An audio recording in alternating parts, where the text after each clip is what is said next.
పంటల సస్యరక్షణ చర్యలు చేపట్టవలసిన సమయంలో రైతులు రక్షణ దుస్తులు ధరించిన తర్వాతనే పురుగుల మందులు స్ప్రే చేయాలని కేంద్రీయ సమగ్ర సస్యరక్షణ కేంద్రం హైదరాబాద్ ప్లాంట్ ప్రొడక్షన్ అధికారి సునీత మరియు జిల్లా వ్యవసాయ అధికారి దేవ్ కుమార్ సూచించారు.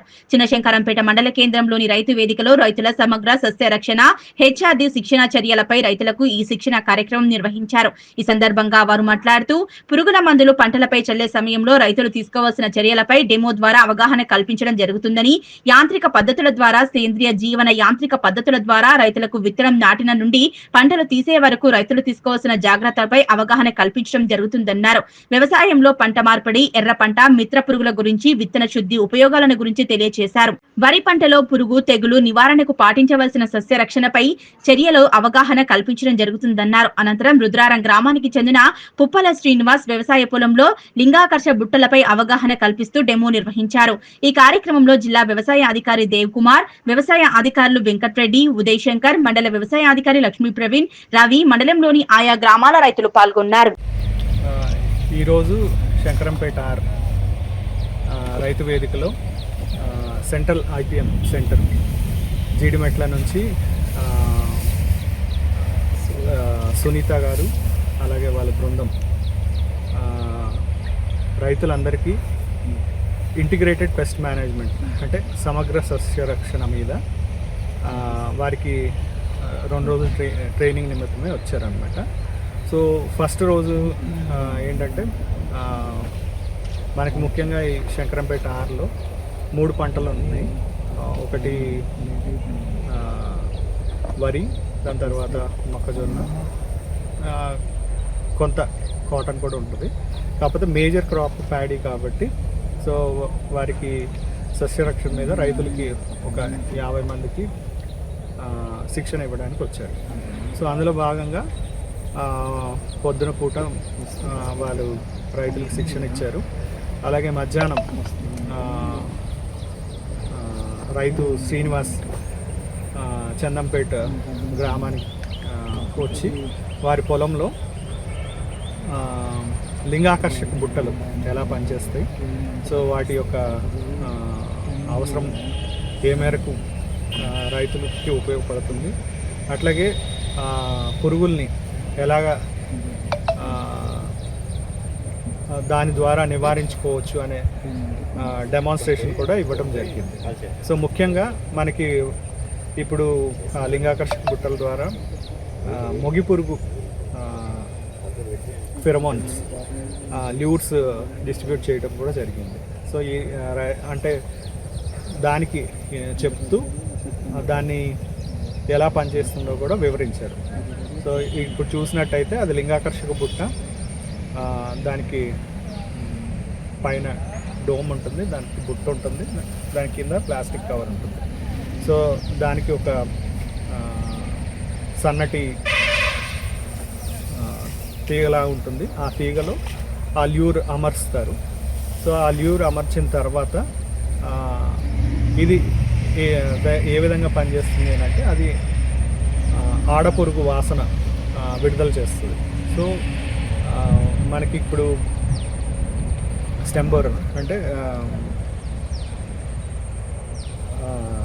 పురుగు మొగ పురుగులన్నీ ఆ బుట్టలో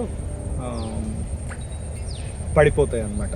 సో దానివల్ల మనం ఆ మగ పురుగులన్నీ దాంట్లో పడిపోవటం వల్ల కలయిక జరగదు కాబట్టి సో మనము ఆ పురుగుల నుంచి రక్షించుకోవచ్చు. సో ఇవి 2 విధాలుగా వాడచ్చు అన్నమాట. సో ఎర్లీ అంటే ఇంకా పంట ఇంకా చిన్నగా ఉన్నప్పుడు మాత్రం మనము దాని సాంద్రత తెలుసుకోవటానికి, లేకపోతే దాని పాపులేషన్ తెలుసుకోవటానికి 4 బుట్టలు అయితే సరిపోతాయి. సరే, ఒకవేళ అలా కాకుండా తక్కువ మోతాదులో ఉన్నట్టయితే ఆ 4 సరిపోతాయి. ఒకవేళ ఆ పురుగు సాంద్రత ఎక్కువగా ఉంది అన్నట్టయితే కనీసం 10 నుంచి 15 లింగాకర్షక బుట్టలు మనము పెట్టినట్టయితే సో కాండం తొలిచే పురుగు మన పొలాలను దరిదాపులకు కూడా రానికుండా మనం రక్షించుకోవచ్చు అన్నమాట. సో ఇదే కాకుండా ఇంకొక మన తెలుసుకున్నది ఏంటి అని అంటే మన పంట పొలంలో కూడా మిత్ర పురుగులు ఉంటాయి. అంటే ఉదాహరణకి సాలిడ్లు ఉంటాయి, తూనీగలు ఉంటాయి, ఇంకా రకరకాల అంటే అక్షంతల పురుగులు ఇలాంటివి ఉంటాయి అన్నమాట. ఇవన్నీ యాక్చువల్గా మన పంటకు మేలు చేసే పురుగులు. కానీ రైతులు ఏం చేస్తున్నారు అని అంటే, రైతులు అపిచ్చంగానే రసాయనిక పురుగు మందులు వాడేసి ఇలాంటి మనకి రక్షించే పురుగులన్నింటినీ మనం నాశనం చేస్తున్నాం. సో దాన్ని కూడా నాశనం చేయకూడదు అని చెప్పి వారు చెప్తూ వారు ఇంకా మిత్ర పురుగులు ఒక తీసుకొని వచ్చారు. సో అవి కూడా మన రైతు పొలంలో విడుదల చేశారు. సో ఇవన్నీ శిక్షణ భాగంగా రైతులకి అవగాహన కల్పించారు. సో ఇప్పుడున్న ఒక 20 మంది కానీ, లేకపోతే మన అక్కడ ట్రైనింగ్లో వచ్చిన 50 మంది రైతులకు కూడా అంటే పంటలో పురుగుల్ని ఎలా గుర్తించాలి, గుర్తించడమే కాకుండా దాన్ని ఎలా రక్షించుకోవాలి అనే దాని మీద శిక్షణ ఇవ్వడం జరిగింది. కాబట్టి రైతులందరూ మేలు పొందారు అని, అలాగే వాళ్ళు చెప్పినవన్నీ పాటించాలని కోరుకుంటూ డిస్ట్రిక్ట్ అగ్రికల్చర్ ఆఫీసర్ అండ్ వ్యవసాయ శాఖ మెదక్ ద్వారా ఈ మెసేజ్ని అందరు రైతులకి పాస్ చేస్తున్నాం. చెప్పండి.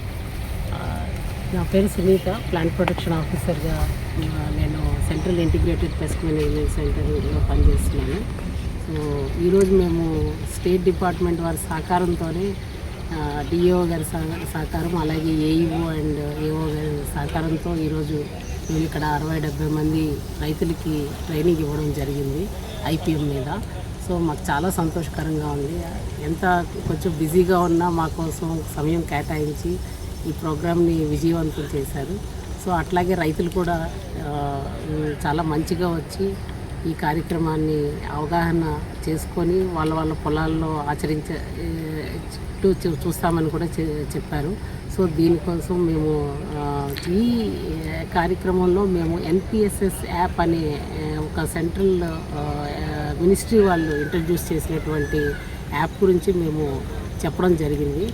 ఈ యాప్ తెలుగులో కూడా ఉంది. సో రైతు సోదరులందరికీ తమ పొలాల్లో ఒక్క ఫోటో క్లిక్ ద్వారా వాళ్ళు ఆ పొలంలో ఉండేటువంటి రోగం కానీ, లేకపోతే చీడ పురుగులు కానీ గుర్తించవచ్చు.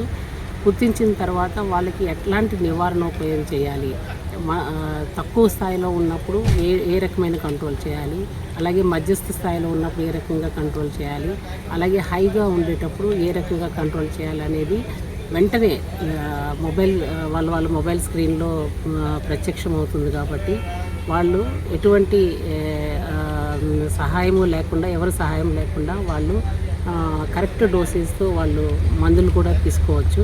పెస్టిసైడ్ డీలర్స్ మీద ఆధారపడకుండా వాళ్ళు కరెక్ట్ డోసేజ్తో వాళ్ళు అప్లై చేసుకోవచ్చు. అలాగే రాష్ట్ర ప్రభుత్వం వారు ఒకవేళ అందుబాటులో లేనట్టయితే వాళ్ళు తత్వర నివారణోపాయ చర్యలుగా ఈ యాప్ను వినియోగించుకోవచ్చు. ఎందుకంటే ఇది సెంట్రల్ మినిస్ట్రీ వాళ్ళు ఇంట్రడ్యూస్ చేసిన యాప్ కాబట్టి ఇది ఒక అథెంటిక్ యాప్. ఇందులో ఉన్న మందులు కానీ, సిఫార్సు చేయబడిన ఏవైనా నివారణోపాయ చర్యలు కానీ సిఐబిఆర్సి అంటే central insecticide board and registration committee వాళ్ళు సిఫార్సు చేయబడిన మందులే అందులో ఉంటాయి. కాబట్టి రైతులు సేఫ్గా వాటిని వినియోగించుకోవచ్చు.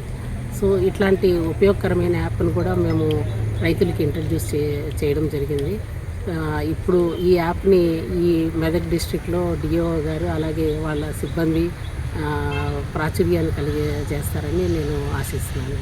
సో అలాగే మన స్టేట్ డిపార్ట్మెంట్ వారికి, డిఓ గారికి, వాళ్ళ సిబ్బందికి అందరికీ మా ప్రత్యేక కృతజ్ఞతలు ఈ ప్రోగ్రామ్ని విజయవంతం చేసినందుకు.